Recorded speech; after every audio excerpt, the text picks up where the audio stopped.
Hello વિદ્યાર્થી મિત્રો, ગઈકાલે આપણે ભણ્યા હતા કે વાસ્તવિક વાયુ પર નીચા દબાણે અને ઊંચા તાપમાને શું અસર થાય છે, અને આપણે એવું શીખ્યા પણ કે ભાઈ નીચા દબાણે અને ઊંચા તાપમાને વાસ્તવિક વાયુ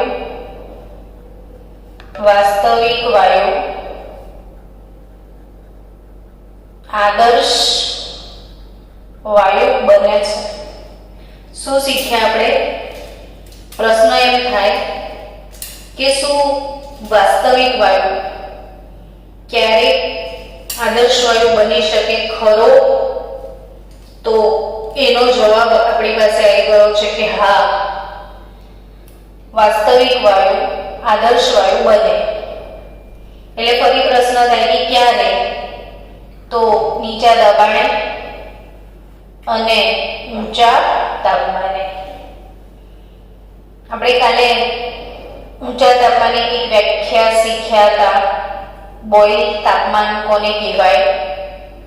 તો જે ચોક્કસ તાપમાને વાયુ બોઇલના નિયમનું પાલન કરે, જે ચોક્કસ તાપમાને વાયુ બોઇલના નિયમનું પાલન કરે ને બોઇલ તાપમાન કહેવાય। ને નાઇટ્રોજન વાયુ માટે બોઇલ તાપમાન T2 અને હાઇડ્રોજન માટે બોઇલ તાપમાન એમ્બ્યુલન્સ 108 કેલ્વિન। હવે આજે સરસ મજાની થિયરી સાથે આગળ વધવાના છીએ। બહુ જ ફાઇન થિયરી છે આજની। થિયરીનું નામ છે કે શા માટે, થિયરીનું ટોપિક છે મેઇન કે ભાઈ શા માટે વાસ્તવિક વાયુ એ આદર્શ વાયુથી જુદો પડે છે। એનું શું કારણ છે કે વાસ્તવિક વાયુ એ આદર્શ વાયુથી જુદો પડે છે? અને આ જ પ્રશ્નના જવાબ સાથે આપણે શીખવા જઈ રહ્યા છીએ વાન્ડરવાલ્સ સમીકરણની તારવણી। બાળકો, કાલે આપણે વારંવાર બોલતા હતા કે આદર્શ વાયુ કોને કહેવાય? તો કે આદર્શ વાયુ એને કહેવાય જે PV nRT નું પાલન કરે। શું આદર્શ વાયુ કોને કહેતા હતા? કે જે PV nRT નું પાલન કરે એ આદર્શ વાયુ, બરાબર? તો વાસ્તવિક વાયુ એટલે શું? તો કે PV does not equal to nRT, A PV nRT નું પાલન નથી કરતો। તો પ્રશ્ન થાય ને કે આપણી જોડે આદર્શ વાયુ તો છે નહીં, આપણી જોડે તો બધા વાયુ વાસ્તવિક વાયુ છે ને આ તો પાલન નથી કરતો, તો પછી આના દાખલા કેવી રીતે ગણવાના? થાય ને એવો પ્રશ્ન કે આના દાખલા કઈ રીતે ગણવાના? એ તો આ સમીકરણનું પાલન કરતો જ નથી। તો એના માટે વાસ્તવિક વાયુ માટે જે સમીકરણની તારવણી કરી છે એ છે વાન્ડરવાલ્સ સમીકરણ। અને આ વાન્ડરવાલ્સ સમીકરણની તારવણી જે કરવામાં આવી છે એ કેવી રીતે કરવામાં આવી છે એની સમજૂતી તમને આપું છું। આપણે એવું કહીએ છીએ કે નીચા દબાણે અને ઊંચા તાપમાને વાસ્તવિક વાયુ આદર્શ બને, તો એની ઊંધું ઊંચા દબાણે અને નીચા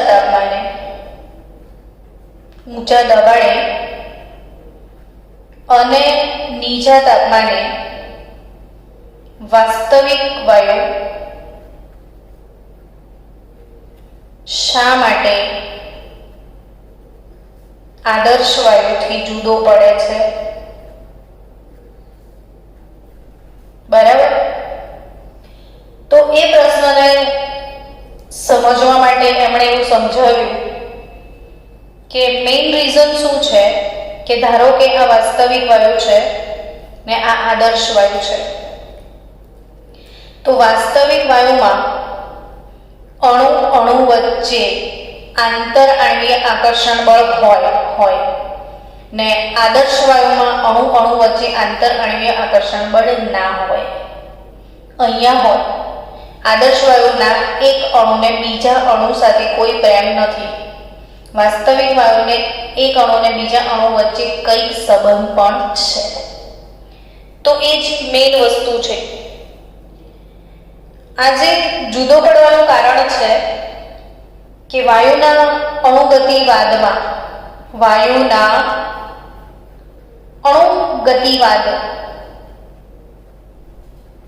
ની જે બે પૂર્વધારણાઓ છે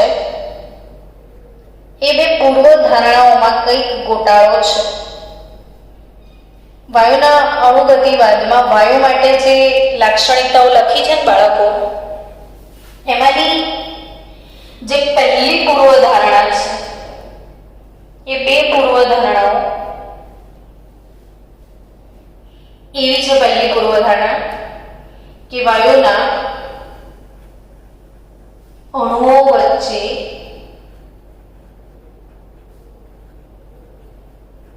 આંતર આણ્વીય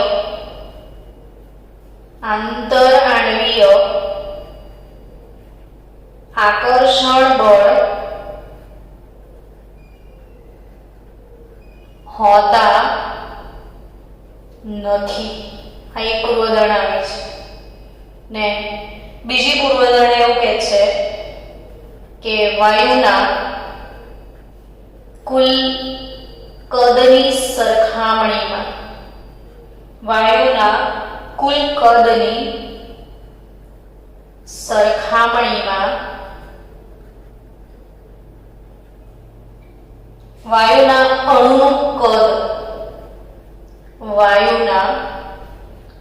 અણુનું કદ નહિવત હોય છે. આ બે પૂર્વધારણાઓ છે વાયુના અણુગતિવાદમાં. તો વાયુના અણુગતિવાદની પહેલી પૂર્વધારણાની ચર્ચા કરીએ કે આ પૂર્વધારણા વાસ્તવિક વાયુને આપણે રિયલ ગેસ એવું કહીએ ને, તો રિયલ ગેસ માટે આ પૂર્વધારણા સાચી નથી. આદર્શ વાયુ માટે ભલે એવું લખ્યું છે, બટ વાસ્તવિક વાયુ માટે કેમ સાચી નથી જુઓ. તો એક સિમ્પલ વાત તમને કહું કે ધારો કે આમાં કાર્બન ડાયોક્સાઇડ જે છે એના અણુઓ ભરેલા છે. ટૂંકમાં આમાં કયો વાયુ ભરેલો છે? કાર્બન ડાયોક્સાઇડ વાયુ ભરેલો છે. ને આ જે પાત્ર છે એ પાત્રમાં મેં અહીંયા પિસ્ટન મૂક્યો છે. હવે બધા પિસ્ટનને પકડજો, ઇમેજિન કરજો મારી સાથે સાથે. તો હું આ પિસ્ટનને પકડીને આમ દબાવો, અંદરની તરફ લઈ જાઓ, તો આ ઉપરના અણુઓ નીચેની તરફ આવી જશે ને. હવે જો આ પિસ્ટનને નીચે તરફ લઈ ગયા, એટલે તમે શું કર્યું છે? દબાણમાં વધારો કર્યો છે. ને દબાણમાં વધારો કર્યો એનો અર્થ એવો થાય કે તમે વાયુનું સંકોચન કર્યું છે. જો પહેલા દૂર હતા, હવે પાસે આવી ગયા. તમે અહીં શું આપ્યું? દબાણ, બાહ્ય દબાણ તમે આપ્યું, એક્સટર્નલ તમે આપ્યું. હવે બાહ્ય દબાણ આપવાથી આ વાયુના કણો એકબીજાની નજીક આવ્યા તો એમાં આંતર આણ્વીય આકર્ષણ બળ હતા જ. અને જો હોય તો આ વાયુનું જો સંકોચન કરવામાં આવે છે ને, તો વાયુમાંથી એ પ્રવાહી બની જાય છે અને પ્રવાહીમાંથી ઘન તરફ પણ જાય. તમે કાર્બન ડાયોક્સાઇડ વાયુ તરીકે પણ મળે, CO2 લિક્વિડ તરીકે પણ મળે ને CO2 સોલિડ તરીકે પણ તમને મળે. અને આ CO2 વાયુ ઘન CO2 જે છે એને તો સૂકો બરફ કહેવામાં આવે છે, સૂકો બરફ. હવે વિચારો કે જો વાયુમાં અણુઓ વચ્ચે આંતરઆણ્વીય આકર્ષણ બળ હોતા નથી એવું કહે છે, ને આંતરઆણ્વીય આકર્ષણ બળ હોય ના તો બરફ બને ખરો? ના બને. એટલે આ પહેલી પૂર્વધારણા અહીંયા ખોટી ઠરે છે કે વાયુના અણુઓ વચ્ચે આંતરઆણ્વીય આકર્ષણ બળ હોતા નથી એવું કહે છે, પણ એ ખોટું છે, હોય જ છે. હવે આંતરઆણ્વીય આકર્ષણ બળ ધારો કે હોય જ છે, તો પછી એનાથી શું ફરક પડે છે? તો કે બહુ મોટો ફરક પડી ગયો. અને આ પહેલી પૂર્વધારણા એક જે એમાં આપણે સુધારો કરી, તો હવે આપણે એવું કહીએ કે વાયુના અણુઓ વચ્ચે આંતરઆણ્વીય આકર્ષણ બળ હોય છે. બાળકો, હું ધીરે ધીરે બોલું છું કારણ એટલું જ છે, લખવું પણ છું એટલા માટે કે તમે ધીરે ધીરે સાંભળશો, લખેલું વાંચશો તો તમને યાદ રહી જશે. સો આપણે લખેલું લોંગ ટર્મ યાદ રહે છે, એટલે જ પ્રયત્ન કરીએ છીએ કે સરસ મજાનું તમે એને સમજી શકો. તો વાયુના અણુ વચ્ચે આંતરઆણ્વીય આકર્ષણ બળ હોય તો પછી એના દબાણમાં શું ફરક પડે? આદર્શ વાયુનું જે દબાણ છે એ P આદર્શ એવું કહીએ, ને વાસ્તવિક વાયુના દબાણને P વાસ્તવિક કહી દઈએ. આદર્શ વાયુના દબાણને P આદર્શ કહીએ ને વાસ્તવિક વાયુના દબાણને V વાસ્તવિક કહીએ. હવે મને એમ કહેજો કે આદર્શ વાયુમાં દબાણ વધારે હોય કે વાસ્તવિક વાયુનું દબાણ વધારે હોય? સમજીએ, ધ્યાનથી સમજજો. બહુ જ અગત્યનું ઉદાહરણ છે. આ એક પાત્ર છે ને આ પાત્રમાં વાયુ ભરેલો હોય તો વાયુના અણુઓ સતત પાત્રની દિવાલ સાથે અથડાય છે. વાક્ય યાદ રાખજો. તો તમે છે ને પાણી આજે એક્સપેરિમેન્ટ કરજો. એક તપેલીમાં પાણી લેજો, ઉકળવા મૂકી દેજો અને એના ઉપર એવું ઢાંકણ ઢાંકજો કે વરાળ બહાર ના નીકળે. તો તપેલીમાં પાણી લઈને એને ઉકળવા મૂકીને ઉપર ઢાંકણ ઢાંકશો ને બાળકો, અડધી કલાક પછી જોજો ઢાંકણ આમ કૂદકા મારશે ઉપર. એ ઢાંકણ હલતું હશે તો ઉકળતા પાણી પર મૂકેલા ઢાંકણને કોણ હલાવે છે? કોણ હલાવે છે? તો કે પાણીની અંદર જે વરાળ બની ને એ વરાળના અણુઓની ગતિ ઉર્જા ખૂબ વધારે છે. એ વરાળના અણુઓને થોડીક જગ્યામાં રહેવાનું ગમે જ નહીં, એમને ફેલાવાનું ગમે. એટલે જે વરાળ બને એને ઈચ્છા હોય છે કે મને બહાર જવું છે, બહાર જવું છે, બહાર જવું છે. આ તપેલી છે, એમાં પાણી ઉકળે છે ને આ જે બધી વરાળ છે એ ઢાંકણને ડિસ્ટર્બ કરે છે. એ ઢાંકણ પર સતત દબાણ લગાડે છે કે બહાર જવા દે, ચાલ ફૂટ અહીંથી, એટલે ઢાંકણ હલે છે. ટૂંકમાં સમજો કે વાયુના અણુઓ પાત્રની દિવાલ સાથે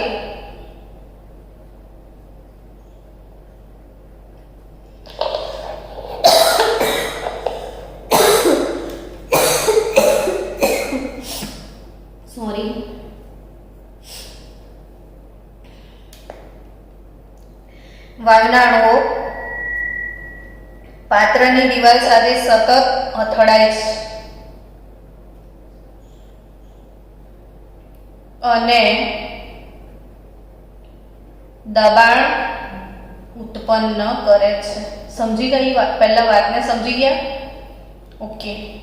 હવે આપણે આ પાત્રમાં વાયુને ભર દઈએ. ચલો સમજો કે આ કાર્બન ડાયોક્સાઇડ વાયુનો એક અણુ છે. તો એવું તો હશે નહીં કે પાત્રમાં એક જ અણુ છે. તો એની આ અણુ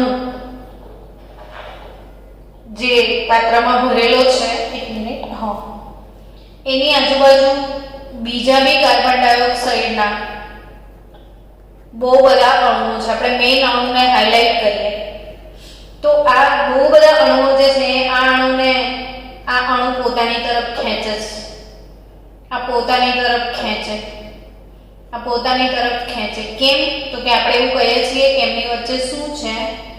આંતર આણ્વીય આકર્ષણ બળ, એકબીજાને ખેંચવાનું બળ. હવે એક જ મિનિટ છોકરાઓ, હવે આ બધા એકબીજાને ખેંચવા માટે ઉતાવળા છે, બધા એકબીજાને પોતાની તરફ આકર્ષે છે. એટલે આ જે કણો છે એને બધી જ દિશામાંથી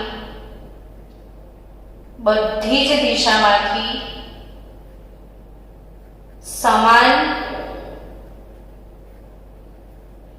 આકર્ષણ મળે છે. બધી જ દિશામાંથી. છોકરાઓ એક જ મિનિટ, મને બહુ જ ખાંસી આવે છે. સ્ટુડન્ટ્સ, આ જે વાયુનો અણુ છે આને બધી જ દિશામાંથી સમાન આકર્ષણ મળી રહ્યું છે, એટલે એને સંતુલિત બળ લાગે છે.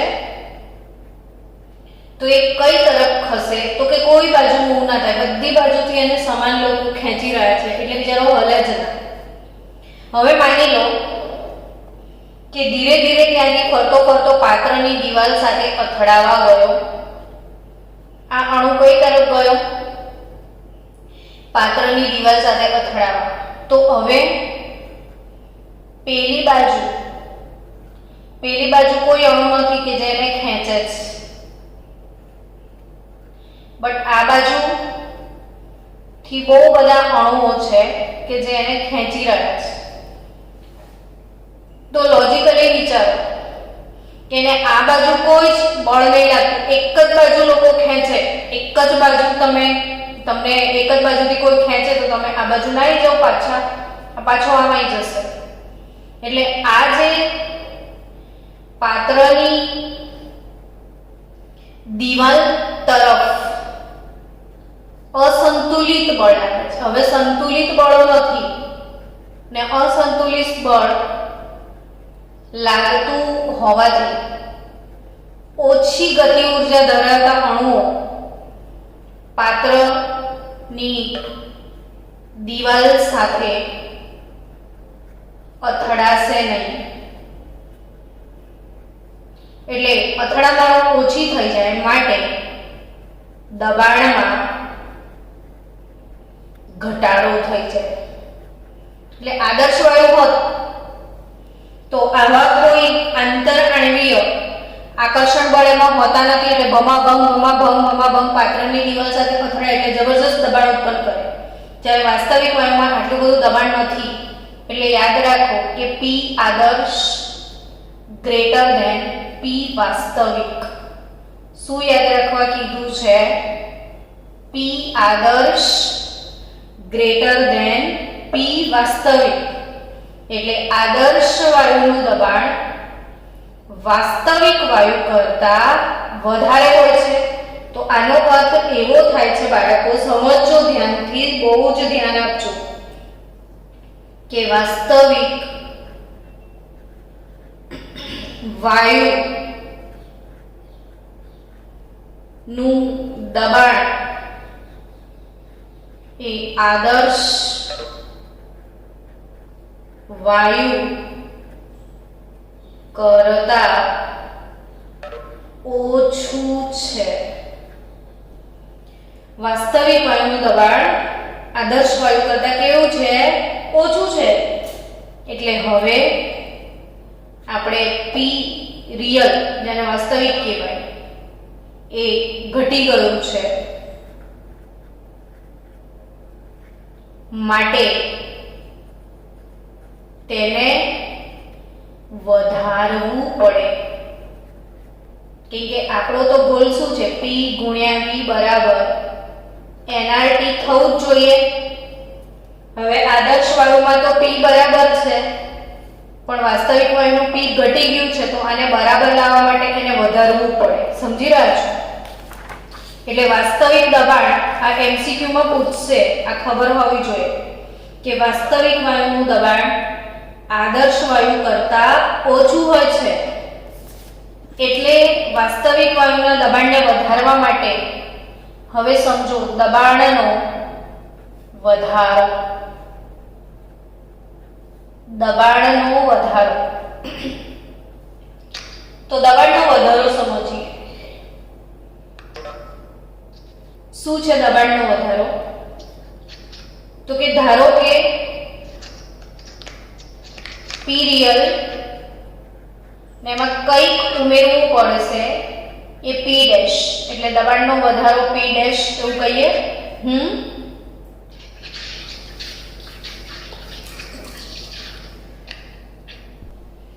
ચલો, એટલે હવે આપણે દબાણમાં વધારો કરવો પડશે અને એના માટે દબાણમાં કંઈક ઉમેરવું પડે. પણ તમને બી ખ્યાલ છે કે દબાણ નામની રાશિ હોય તો દબાણમાં દબાણ જ ઉમેરાય, બીજું કંઈ તો ના જ ઉમેરાય ને. તો એ જે કંઈક ઉમેરવું પડે દબાણ, એ શું ઉમેરીશું? તો એના જ માટે વંડરવાલ અંકલે શીખાયું છે કે વંડરવાલે શું શીખાયું છે?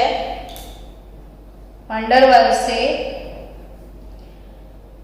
સૂચવ્યું કે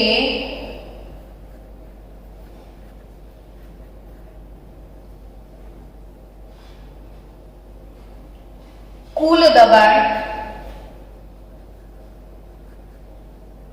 વાયુનું કુલ દબાણ એટલે કે જે આકર્ષણ છે, કુલ દબાણ એટલે કે જે આકર્ષણ છે એ આકર્ષણ વાયુની ઘનતાના વર્ગના સમપ્રમાણમાં હોય. વંડરવાલે એવું સૂચવ્યું છે કે અહીંયા જે આકર્ષણના કારણે કુલ દબાણ વધે છે, કુલ દબાણ આકર્ષણને કારણે જે ઘટે છે, એ કેટલું ઘટી જાય છે? તો કે વાયુની ઘનતાના વર્ગના સમપ્રમાણ. એટલે D ચલે છે P d સ્ક્વેર એવું કહેવાય, એટલે કે દબાણ P ચલે છે ઘનતાનો વર્ગ, એટલે P. હવે ચલન કાઢી નાખો તો અચળાંક નાખવો પડે ને અચળાંક તરીકે આપણે નાખ્યું A અને ઘનતા એટલે શું? તો કે દળ ભાગ્યા કદ, ને દળ એટલે દ્રવ્યનો જથ્થો. મોલના સંદર્ભમાં લઈએ ને કદને V કહીએ તો d સ્ક્વેર બરાબર m square by v square થાય. એટલે n square upon v square આ P ડેશ તમને મળ્યું. તો હવે આપણે સુધારેલું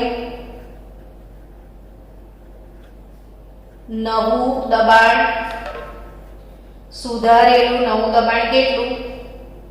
તો P પ્લસ P ડેશ જેટલું. સુધારેલું નવું દબાણ કેટલું? P પ્લસ P ડેશ જેટલું. અને P ડેશ શું છે? તો an square by v square. હવે આ દબાણ આપણે લખવાનું. તો બચાવો એમાં a શું છે? આ a. તો યાદ રાખવાનું કે a એટલે વંડરવાલ અચળાંક. એ શું છે? વંડરવાલ અચળાંક. અને આ એ જે છે એ આંતર, આ બધી જ નીટ માટેની સ્પેશિયલ વાતો છે. બહુ જ ધ્યાનથી સાંભળજો, મોડે કરી જ નાખજો નહીં તો પસ્તાશો. એ શું છે? વંડરવાલ અચળાંક. અને એ વાયુના આંતર આણ્વીય આકર્ષણ બળ પર આધાર રાખે. અહીંયા એક વધારાનું વાત યાદ રાખજો કે આકર્ષણ બળ જેટલું વધારે એટલો એ વધે. જે વાયુમાં આકર્ષણ બળ બહુ વધારે હોય એનો એ બહુ વધારે હોય ને આકર્ષણ બળ ઓછું હોય એમાં એનું મૂલ્ય ઓછું હોય.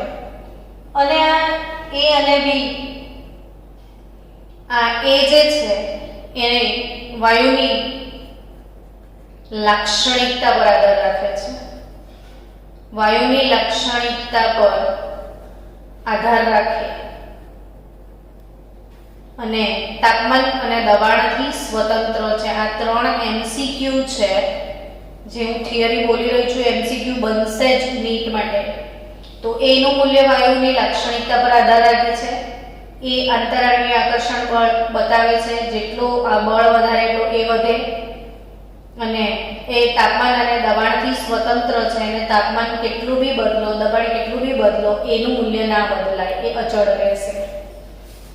તો આ થિયરી એટલી વ્યવસ્થિત ટેક્સ્ટબુકમાં નહીં હોય, પાક્કું લખી લો, યાદ રાખજો. ચલો, દબાણનો વધારો સમજમાં આવ્યો.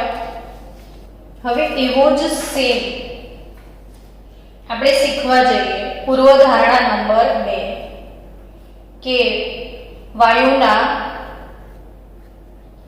કુલ કદની સરખામણીમાં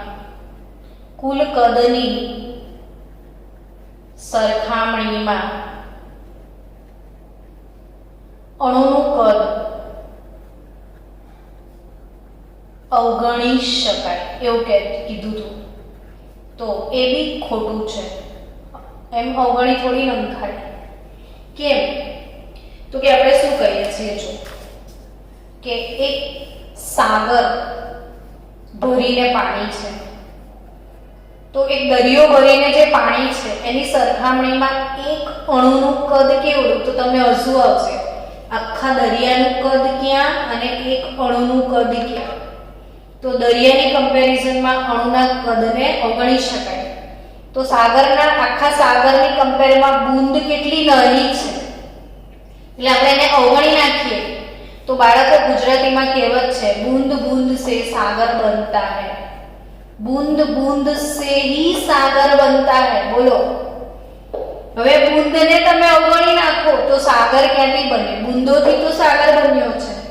એટલે એમ કહે છે કે આ પાત્રનું કુલ કદ ઘણું વધારે છે ને એમાં એક નાનકડો અણુ છે, તો આનું કદ બહુ નાનું છે, તો એને અવગણી નાખીએ. તો એવું ના કરાય, ના અવગણી નાખાય, એને ગણતરીમાં લેવું પડે. સમજ્યા? એટલે હવે દરેક અણુના કદને અવગણવાને બદલે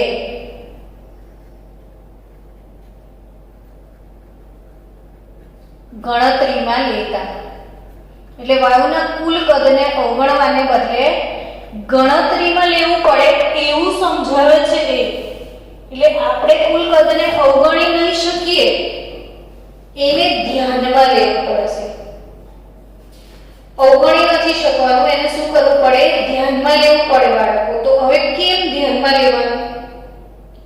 તો કે સીધી વાત છે બાળકો કે ખરેખર જે આ વાયુનું કદ છે ને, ખરેખર કદ જે છે, 1 મિનિટ વેઇટ કરશો.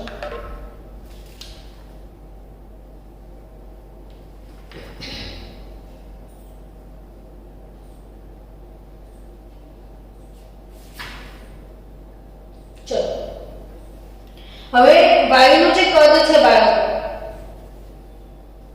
એક કદ ને ગણતરીમાં લેવાનું છે. ખરેખર તો એવું કહેવાય, જો આ એક અણુ છે ને વાયુનો, તો આમ શાંત ના હોય, આમ હલતો હશે. તો એ હલે એટલે આમ શાંત હોય તો આટલી જગ્યા રોકે, ને હલે તો કેટલી બધી જગ્યા રોકે. જો એટલે એવું કહેવાય છે કે વાયુનો જે એક અણુ જે છે એ ખરેખર તેના મૂળ કદ કરતા 4 ગણું વધારે કદ ધરાવે છે. કે તો આમાં બધી દિશામાં હલ જ છે, એટલે એનું ઓરિજિનલ કદ ખરેખર 4 ગણું વધી જાય છે, એટલે એને ધ્યાનમાં લેવું જ પડે. માટે હવે જો v આઇડલ અને v રિયલ વચ્ચેની કમ્પેરિઝન કરીએ તો આઇડલમાં તો આ લોકોએ ઘણું બધું કદ ઉડાઈ માર્યું હતું, અવગણી નાખ્યું હતું, આપણે ગણતરીમાં લીધું, તો ખરેખર v રિયલ v આઇડલ કરતા વધી જાય. આ બી MCQ બનશે, યાદ રાખજો કે આપણે દરેક અણુના કદને અવગણવાને બદલે ગણતરીમાં લઈએ છીએ તો v રિયલની કિંમત વધી જશે, v વાસ્તવિક વાયુ વધી જાય. હવે આપણે p ગુણ્યા v સમાન બનાવવાનું છે nRT ને, આ વધી ગયો છે તો એને ઘટાડવું પડે. માટે v રિયલ ને હવે શું કરવું પડશે? ઘટાડવું પડે, કારણ કે એ વધી ગયો છે. તો v રિયલ વધી ગયું છે તો એને ઘટાડીશું કઈ રીતે? તો કે ખરેખર જે અણુઓ છે એ એનો જે મૂળ કદ છે એનાથી 4 ગણું વધારે કદ ધરાવે છે, એટલે જે કદનો સુધારો છે, કદનો સુધારો કે જે આપણે કદને વધારવું પડશે એને b તરીકે રજૂ કરીએ તો મૂળ કદના 4 ગણું કદ વધારે લેવું પડે. મૂળ કદનું કેટલા ગણું કદ વધારે લેવું પડે? 4, અને એને કહેવાય સુધારેલું કદ, વધારેલું કદ જેને કહેવાય. તો ખરેખર આ 1 મોલ માટે છે, 1 મોલ માટે 4 ની મૂળ કદ કરતા આટલું વધી જાય તો n મોલ માટે કેટલું વધે? તો n મોલ માટે nb જેટલું વધે. n મોલ માટે કેટલું વધે? nb જેટલું. અહીંયા nb તો 4nb થઈ જશે. માટે હવે v નવું જે v વાસ્તવિક શું છે? તો જે રિયલ હતું એને ઘટાડો અને એમાંથી n મોલ b ને બાદ કરી નાખો તો કદનો સુધારો તમને આ મળશે. વધી ગયો છે એટલે ઘટાડ્યું છે, તો આટલું ઘટાડવું પડે કદ. ને હવે આપણે બંનેને ભેગા કરી દઈએ તો p plus an square upon v square v minus nb is equal to nRT. તો આ છે વાન-ડર વાલ સમીકરણની તારવણી. આ શું છે બાળકો? વાન-ડર વાલ્સ સમીકરણની તારવણી. તો વાન-ડર વાલ સમીકરણ ભૂલ્યા વગર આ જોરદાર થિયરી યાદ રાખજો. વાન-ડર વાલ સમીકરણની તારવણી, આખી તારવણી 2 થી 3 વાર લખી નાખજો. આપણે આગળ વધીએ નવી થિયરી. આજ થિયરીમાં શું શીખવા જઈ રહ્યા છીએ આગળ? કે આજે a અને b શું છે એના પ્રશ્નો નીટમાં 150 નહીં 2000% પૂછાશે. ખાસ યાદ રાખજો, નીટનું એમપી ટોપિક છે આ. બહુ બધા પ્રશ્નો એથી હોય છે. એટલે વાન-ડર વાલ્સ અચળાંક a અને b શું છે એ સમજાવું તમને. તો વાન-ડર વાલ અચળાંક a એ આંતરઆણ્વીય આકર્ષણ બળ પર આધાર રાખે છે. એમ લખ્યું આગળ a અને b. તો a અને b ના એકમ પહેલા તારવી લઈએ કે a નો એકમ શું થાય? a નો એકમ એ શું બતાવે છે? આંતર આણ્વીય આકર્ષણ બળનું મૂલ્ય બતાવે છે. તો p ડેશ બરાબર an square by v square. તો a બરાબર શું થાય? તો p dash v square by n square. એ બરાબર શું થાય તો p dash v square by n square. તો એનો એકમ શું થશે તો કે p એટલે દબાણ, દબાણનો એકમ શું તો કે 12, v નો એકમ લીટર સ્ક્વેર, n એટલે મોલ સ્ક્વેર.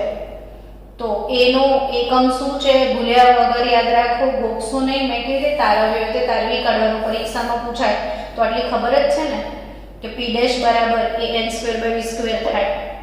તો a બરાબર 12 ઇન્ટુ લીટર સ્ક્વેર પર મોલ સ્ક્વેર થશે. અને b નો એકમ a નો એકમ આ છે, b નો એકમ શું થાય એ સમજો હવે. તો b નો એકમ b બરાબર હમણાં જ આપણે શું ભણ્યું કે કદનો સુધારો v બરાબર nb. તો b બરાબર શું થાય v બાય n. તો v શું છે લીટર ને n શું છે મોલ. તો b નો એકમ શું થશે લીટર પર મોલ. b નો એકમ શું થશે લીટર પર મોલ. તો આ સમજી લીધું આપણે, બંનેના એકમો સમજી લીધા. અને b જે છે વાંડરવાલ અચળાંક b એ અણુઓના કદ પર આધારિત છે, અણુઓના કદ પર આધારિત છે. તો કોઈ પૂછે કે કયા વાયુનું